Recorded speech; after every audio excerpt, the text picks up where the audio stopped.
नमस्कार, prime time लेकर मैं हूं आपके साथ सुहेल खान। शुरुआत मध्य प्रदेश में प्रशासनिक तबादलों के साथ 9 आईपीएस अधिकारियों के तबादले किए गए हैं। पुलिस प्रशासन में तबादले 9 आईपीएस अधिकारियों को इधर से उधर किया गया है। साकेत प्रकाश पांडे सेनानी नवी वाहिनी विजबल रीवा में जिम्मेदारी संभालेंगे। इसके अलावा अंकित जायसवाल सेनानी 24वीं वाहिनी विजबल जावरा में पोस्टेड किए गए हैं। इसके बाद रोहित काशवानी सेनानी 34वीं वाहिनी विजबल धार में तैनात रहेंगे। पुनीत गहलोत सेनानी 26वीं वाहिनी विजबल गुना में तैनाती दी गई है। रविंद्र वर्मा सेनानी 10वीं वाहिनी विजबल सागर में तैनात रहेंगे। 9 आईपीएस अधिकारियों के तबादलों की सूची जारी हुई है। हेतिका वासल एसपी पीटीसी इंदौर बनाए गए हैं। आदित्य मिश्रा एएसपी नक्सल ऑपरेशन बालाघाट में जिम्मेदारी सौंपी गई है। अभिनव चौकसे एएसपी ग्वालियर बना दिए गए हैं। 9 आईपीएस अधिकारियों को के तबादले हुए हैं। श्रुति कीर्ति सोमवंशी अतिरिक्त पुलिस उपायुक्त जोन 1 नगरीय पुलिस भोपाल बनाई गई है।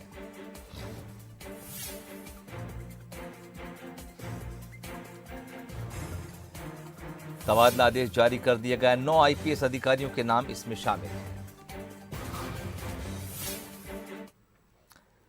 चलिए बात अगली खबर की। मध्य प्रदेश में बीजेपी ने अपने बूथ मजबूत करने पर फोकस किया है। इसके लिए बीजेपी ने हाईटेक ऐप भी लॉन्च कर दिया है।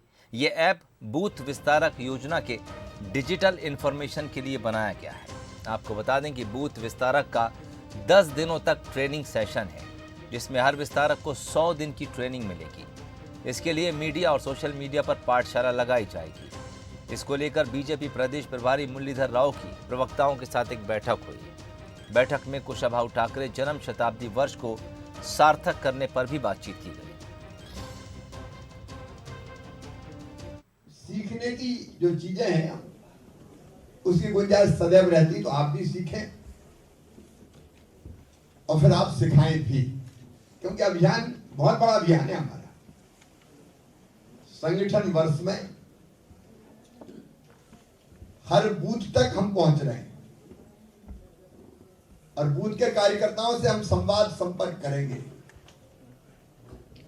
मैं समझता हूं कि राजनीति के इतिहास में और कोई पार्टी के तो छोड़ दीजिए, अभियान कभी लिए तो भारतीय जनता पार्टी ने अभियान दिया और उसमें से भी ये शायद हमारा सबसे बड़ा अभियान होगा। और इधर मध्य प्रदेश की राजनीति में भारतीय क्रिकेट टीम के पूर्व कप्तान विराट कोहली की भी एंट्री हो गई है।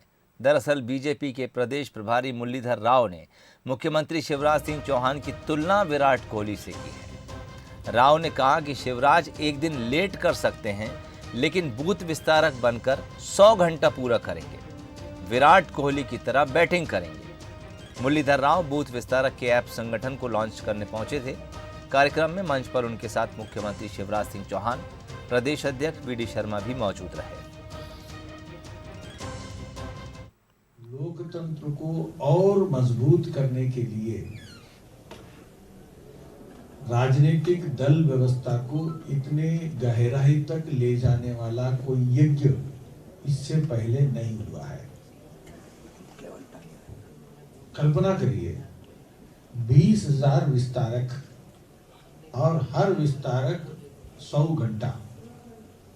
आदरणीय मुख्यमंत्री जी एक दिन लेट कर सकते हैं, लेकिन 100 घंटा पूरा करेंगे। विराट कोहली की जैसे बैटिंग करेंगे तो 100 घंटा 20,000, इसका मतलब है 20 लाख वर्किंग आवर्स। आदरणीय स्वर्गीय ठाकरे जी के लिए 20 लाख वर्किंग आवर्स झोली में श्रद्धांजलि के नाते देने वाले कार्यकर्ता। और अब बात करेंगे कांग्रेस की। 2023 विधानसभा चुनाव के लिए कांग्रेस ने अब बिसात बिछानी शुरू कर दी है। इसी कड़ी में कांग्रेस के प्रदेश अध्यक्ष कमलनाथ मंगलवार को बड़ी बैठक लेने वाले हैं। ये बैठक सुबह 11 बजे कमलनाथ के निवास पर होगी, जिसमें कांग्रेस के जिला अध्यक्ष और जिला प्रभारी मौजूद रहेंगे। बैठक में सदस्यता अभियान, बूथ, मंडलम सेक्टर को लेकर चर्चा होगी। वहीं पंचायत चुनाव और 2023 विधानसभा चुनाव को लेकर भी रणनीति तैयार की जाएगी।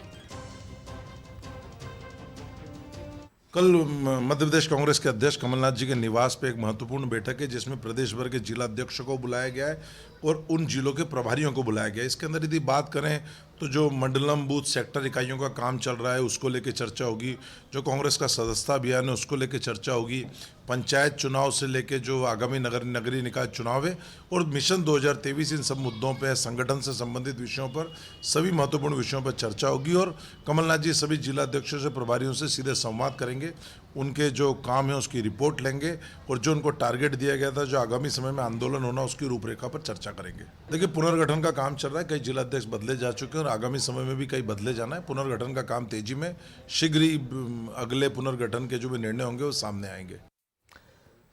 यूपी से शुरू हुए प्रियंका गांधी के अभियान लड़की हूं लड़ सकती हूं का तोड़ बीजेपी ने ढूंढ लिया है। यानी बीजेपी का नया नारा होगा लड़की है तो पढ़ सकती है। लेकिन इसे लेकर प्रदेश की सियासत में नया घमासान भी शुरू हो गया है। देखिए इस खास रिपोर्ट के जरिए। एमपी में बीजेपी का नया अभियान लड़की है तो पढ़ सकती है। तो क्या कांग्रेस की लड़की हूं लड़ सकती हूं मुहिम का बीजेपी सामना करने जा रही है, या कांग्रेस को इस मुहिम से मिल रही लोकप्रियता के काउंटर में बीजेपी को नया नारा तैयार करना पड़ा? हालांकि बीजेपी का इस अभियान के पीछे अपना तर्क है। भारतीय जनता पार्टी तो कहती है लड़की है तो पढ़ सकती है। भारतीय जनता पार्टी की सरकारों ने माननीय प्रधानमंत्री के नेतृत्व में, मध्य प्रदेश के लोकप्रिय मुख्यमंत्री माननीय शिवराज सिंह चौहान के नेतृत्व में बेटी बचाने से लेकर बेटी को पढ़ाने का अभियान चलाया है। मुझे गर्व है मध्य प्रदेश की सरकार पर कि बेटी बचाओ के अभियान के कारण, लाडली लक्ष्मी के कारण ये जो रेशियो बदला है, सामाजिक परिवर्तन, ये भारतीय जनता पार्टी की सरकारें करती हैं। वो केवल लड़ाने का काम करते रहे। तो मेरा हाथ जोड़ के विनती है कि बेटियों को पढ़ने दो, देश के लिए काम करने दो, लड़ने की बात मत करो। यूपी चुनाव में कांग्रेस महासचिव प्रियंका गांधी ने लड़की हूं लड़ सकती हूं न सिर्फ नारा दिया, बल्कि विधानसभा चुनाव में 40% टिकट महिलाओं के लिए फिक्स कर दिए हैं। पहली सूची में इस पर अमल भी किया गया। इस सफलता को देख एमपी कांग्रेस ने भी मकर संक्रांति पर इस मुहिम को प्रदेश में लॉन्च कर दिया है। लेकिन अब बीजेपी के नए नारे से कांग्रेस के कान खड़े हो गए हैं। माननीय वीडी शर्मा जी से मेरा आग्रह है कि वो जीवित रहेंगी तभी तो पढ़ेंगी। बेटियों के अपहरण, उसके बाद उनके साथ बलात्कार, गैंग रेप और उनकी हत्याओं का रेशियो यदि देखा जाए तो मध्य प्रदेश एनसीआरबी के आंकड़ों में अव्वल है। तो सबसे पहले वो असुरक्षित बेटियों को बचाने की बात करें। प्रदेश में नारों की राजनीति अपनी जगह है, लेकिन मध्य प्रदेश में बेटी बचाओ बेटी पढ़ाओ योजना, लाडली लक्ष्मी जैसी योजनाओं की देश भर में सराहना हुई है। बीजेपी पहले से ही ऐसे कई अभियान चलाकर महिला सशक्तिकरण का काम कर रही है। ऐसे में बीजेपी अपने कामों को लेकर कोई नया नारा देती है तो इसमें कांग्रेस को कोई ऐतराज नहीं होना चाहिए। मनोज सैनी, बंसल न्यूज, भोपाल। मुख्यमंत्री शिवराज सिंह चौहान ने सोमवार को सरपंचों के साथ एक वर्चुअल मीटिंग की, जिसके बाद पंच सरपंचों को वित्तीय अधिकार लौटाने का सीएम ने ऐलान कर दिया। अब सवाल उठाने वाले ये पूछ रहे हैं कि जब 5 जनवरी को वित्तीय अधिकार पर रोक लगाई गई थी तो अब फैसला पलट क्यों दिया गया? देखिए ये रिपोर्ट। पंचायतों को फिर अधिकार, शिवराज ने दिए वित्तीय अधिकार, फैसले के पीछे क्या सियासत? कांग्रेस बोली जनता थी आहत। मध्य प्रदेश में पंचायत चुनाव की तारीखों का ऐलान हुआ, फिर पंचायतों में ओबीसी आरक्षण नहीं होने का मुद्दा गरमाया। कभी मसला हाई कोर्ट गया तो कभी सुप्रीम कोर्ट। इतना ही नहीं, विधानसभा सत्र के दौरान जमकर हंगामा भी हुआ, तो फिर अंत में पंचायत चुनाव ही टाल दिए गए। ये तो साल 2021 की कहानी थी, लेकिन अब 2022 में अलग दास्तान है। दरअसल मुख्यमंत्री शिवराज सिंह चौहान ने पंच सरपंच को वित्तीय अधिकार लौटाने का ऐलान किया है। उन्होंने प्रशासकीय समिति और सरपंचों के साथ वर्चुअल मीटिंग भी की। आज मैं फिर वो अधिकार आपको लौटा रहा हूं। और तीनों स्तर पर लौटा रहा हूं आपको पूरी कर्तव्य निष्ठा से, पूरी प्रामाणिकता से, पूरी ईमानदारी से जनता के कामों को देखना है। ग्रामीण क्षेत्रों में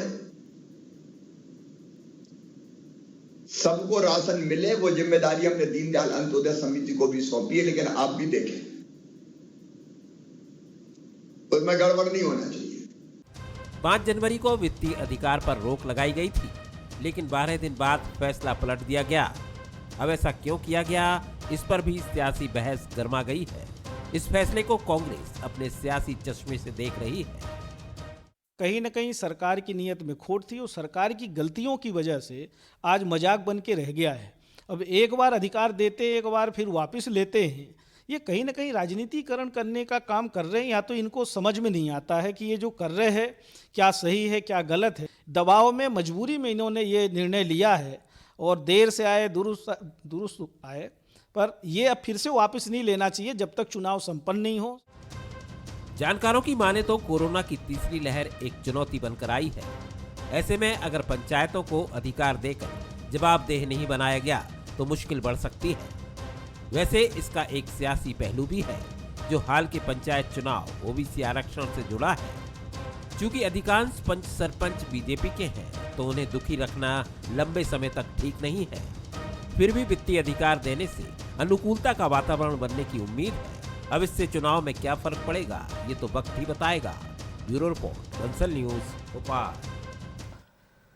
उज्जैन में चाइनीज मांझे से हुई घटना के बाद प्रशासन हरकत में है। मामले पर गृह मंत्री डॉक्टर नरोत्तम मिश्रा ने सख्त चेतावनी दी है। गृह मंत्री ने कहा कि एमपी में चाइनीज मांझा प्रतिबंधित है। अगर कोई चाइनीज मांझा बेचता पकड़ा गया तो उस पर उज्जैन जैसी कार्रवाई की जाएगी। दरअसल शनिवार को चाइनीज मांझे से गला कट जाने पर एक छात्रा की मौत हो गई थी। इस मामले में मुख्यमंत्री ने कड़ी कार्रवाई के निर्देश दिए थे, जिसके बाद खरीद फरोख्त करने वाले व्यापारियों के खिलाफ जिला प्रशासन और पुलिस विभाग ने बड़ी कार्रवाई की। ऐसे व्यापारियों के रविवार को मकान और दुकान के अवैध अतिक्रमण तोड़ दिए गए। सरकार पहले से ही चाइनीज मांझे को बेचने को प्रतिबंध लगा चुकी है और मैं आप लोगों के माध्यम से संपूर्ण प्रदेश में सख्त चेतावनी दे रहा हूं कि चाइनीज मांझा बेचता हुआ मध्य प्रदेश में कोई भी कहीं पाया जाएगा तो उस पर उज्जैन जैसी ही कार्रवाई होगी। खबरें अभी और भी हैं, लेकिन फिलहाल यहां पर रुकेंगे बहुत छोटे से ब्रेक के लिए।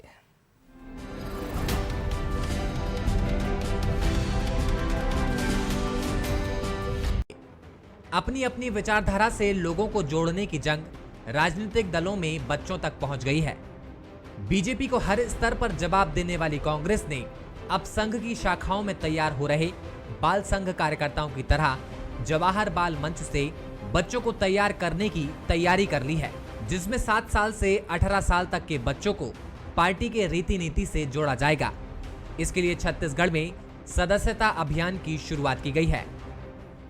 यूथ कांग्रेस इसका बढ़ चढ़कर इसका संचालन कर रहा था, अब पीसीसी इसका संचालन करेगा। तो कहीं ना कहीं हम लोगों में एक विचारधारा को हम बताएंगे कि कांग्रेस पार्टी के देश के नवनिर्माण में, देश के विकास में, देश के प्रगति में जो योगदान है, उस बात को भी हम जो 7 साल से 18 साल के बच्चों को, छात्र छात्राओं को बताएंगे। इसका पूरा का पूरा काम करेंगे हमारा पैटर्न्स, हम उसको पैटर्न्स करेंगे, हमारा यूनिट्स का पैटर्न। सीधा पंचायत में जाएंगे, पंचायत में 21 मिनिमम नंबर तितलियां भी कहेंगे, यूनिट को तितलियां कहेंगे। सो पंचायत में शुरू होगा। So we will start it from panchayat. So in each panchayat we will have one Jawahar बाल मंच unit. उसको हम तितलियां कहेंगे. So that तितलियां will be coming together once in a week and we have a curriculum. Our patrons will do. So we are planning to give them training programs. Congress के इस प्रयास को बीजेपी बच्चों के भविष्य के साथ खिलवाड़ बता रही है। बीजेपी का कहना है कि आरएसएस से कांग्रेस के राजनीतिक जवाहर बाल मंच की तुलना नहीं की जा सकती। आरएसएस सांस्कृतिक संगठन है, उसमें कोई राजनीतिक शिक्षा नहीं दी जाती। दुर्भाग्यजनक है कि 7 साल के बच्चे को अगर राजनीतिक पाठ पढ़ाएंगे और उसको जो है जब उसको अच्छी पढ़ाई की आवश्यकता है और देश के निर्माण में और नए भारत में उसको सहभागिता की आवश्यकता है, तो ऐसे समय में अपने दल का और अपने लोगों का राजनीतिक पाठ पढ़ाना मैं नहीं समझता कि लोग इसको स्वीकार करें। वोट बैंक की खींचतान में जुटी कांग्रेस चाहती है कि बचपन से समर्पित कार्यकर्ताओं और नेताओं का ऐसा ग्रुप मिले जिससे पार्टी मजबूत हो।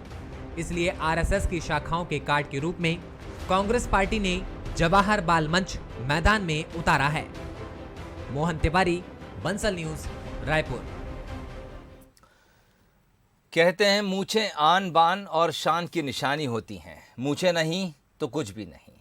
और अगर रौबदारी या फौजदारी की बात की जाए तो फिर तो मूछ का झुकना भी अपमान से कम नहीं है। इन दिनों पुलिस महकमे में मूछों का एक मामला गरमाया हुआ है, जिसमें मूछों के चलते पहले एक पुलिस आरक्षक चालक को नई पहचान मिली तो उसी मूछों के कारण निलंबन भी झेलना पड़ा। लेकिन छोटे पद की बड़ी मूछों के ताव के आगे सरकारी फरमान को भी झुकना पड़ा। अब इन मूछों के कारण ही नियमों में बदलाव की कवायद तक सरकार ने शुरू कर दी है। तो आखिर क्या है इन मूछों का मामला, देखिए इस रिपोर्ट के जरिए।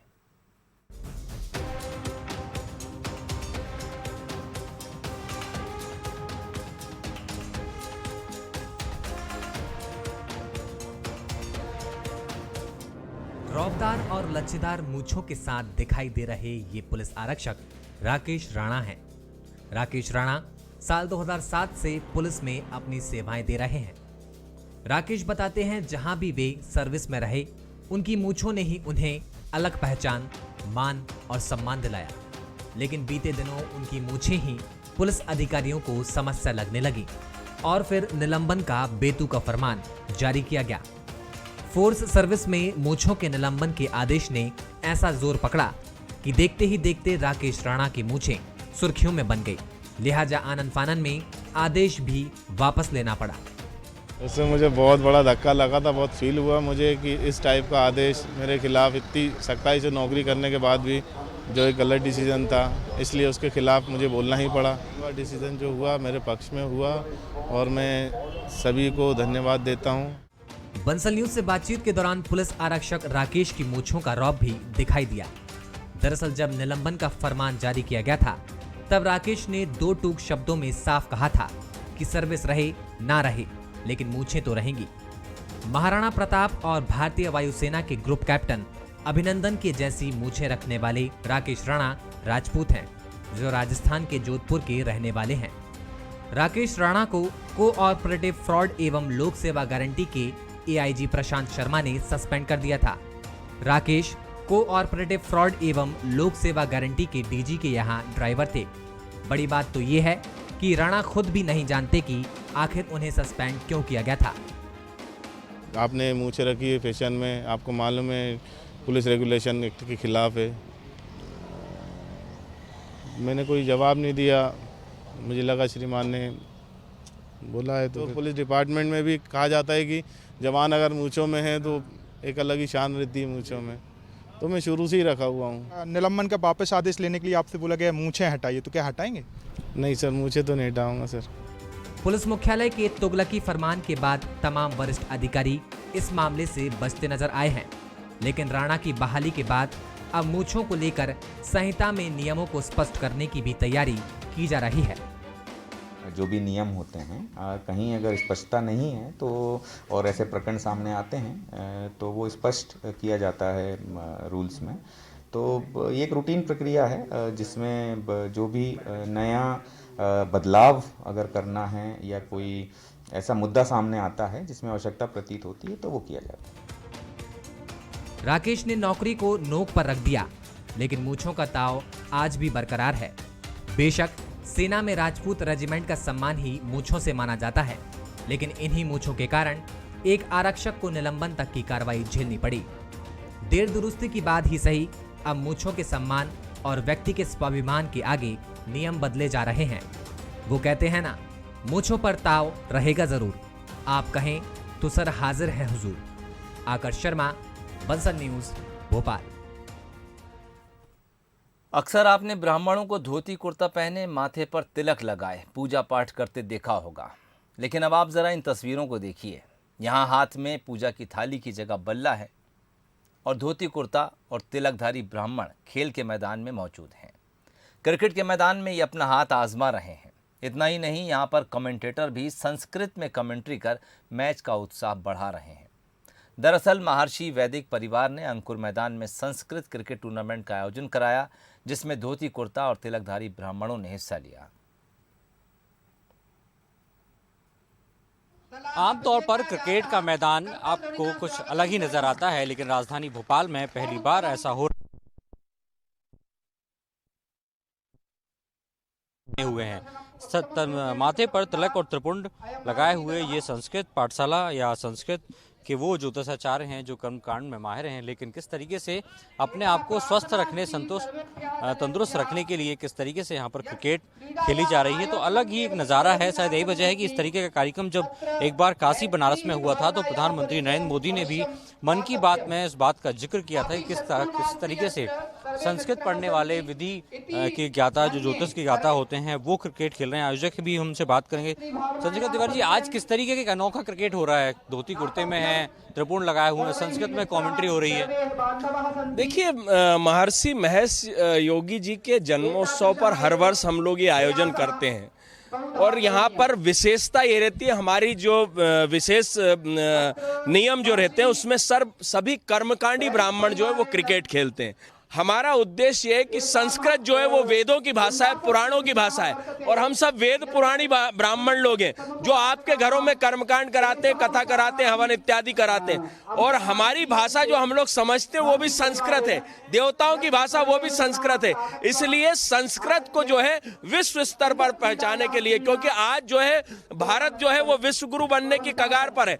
हमारे जो अध्यात्म है वो पाश्चात्य देश उसको ग्रहण कर रहे हैं, उसको लेकर ये एक हमारा प्रयास है। और वैदिक ब्राह्मण। इस खबर के साथ ही बुलेटिन में फिलहाल इतना ही। इजाजत दीजिए, नमस्कार।